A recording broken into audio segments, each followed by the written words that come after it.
Hello everyone, welcome to my channel ভোজন ও ভ্রমণ।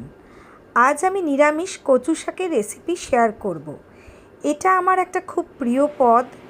এই রান্নাটা করতে একটু সময় বেশি লাগবে। বাজার থেকে কচু শাক এনে রানিং ওয়াটারে একবার ধুয়ে নিলাম। তারপর আমি কড়াইতে জল নিয়ে এটাকে সেদ্ধ করতে বসিয়ে দিলাম। সেদ্ধ করার সময় একটু নুন দিয়ে এটা আমি সেদ্ধ করলাম।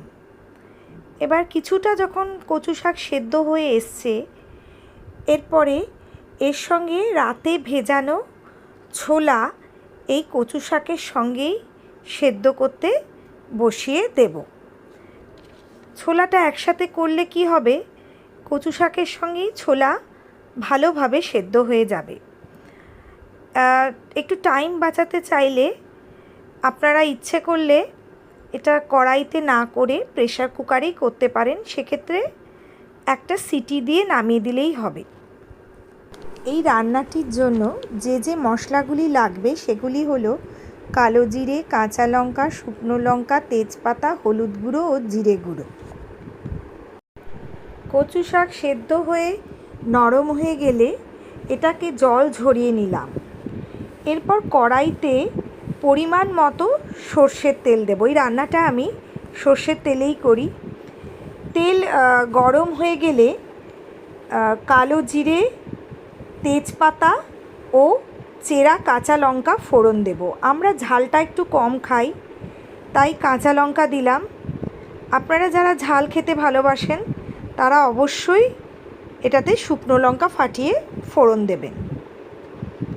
এবার একটু ফোড়নটা নাড়াচাড়া করব যাতে একটু গরম হয়ে যায়।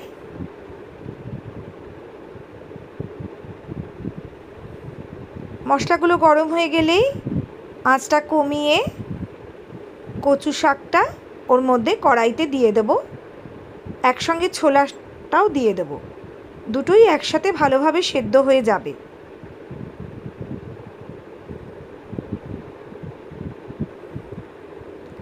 এরপর কিছু গুঁড়ো মশলা যেমন হলুদ গুঁড়ো, যারা ঝাল খেতে ভালোবাসেন অবশ্যই শুকনো লঙ্কা গুঁড়ো দেবেন, আমি দিইনি। আর জিরে গুঁড়ো। খুব বেশি মশলা এই রান্নায় লাগে না। এবার একটু আঁচ কমিয়ে নাড়াচাড়া করে নিলাম। এটা একটু ধীরে সুস্থেই হবে, একটু ধৈর্য ধরেই রান্নাটা করতে হবে। এরপর পরিমাণ মতো নুন দিয়ে দিলাম। নুনটা নিজেদের স্বাদ অনুযায়ী দেবেন।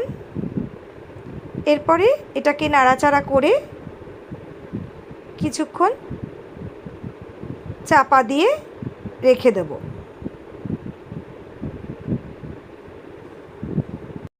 10 মিনিট পর চাপাটা সরিয়ে একটু নাড়াচাড়া করে নেব। শাক থেকে অনেকটা জল বেরিয়েছে এবং শাকের পরিমাণটাও অনেকটাই কমে গেছে। আমি কচু শাকে কিছুটা চিনি দিয়েছি।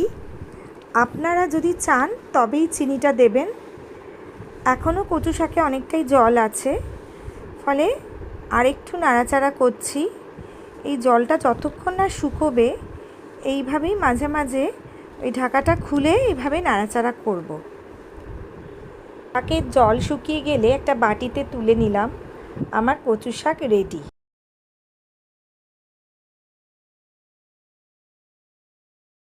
গরম ভাতের সঙ্গে এই কচু শাক খেতে কিন্তু খুব ভালো লাগে।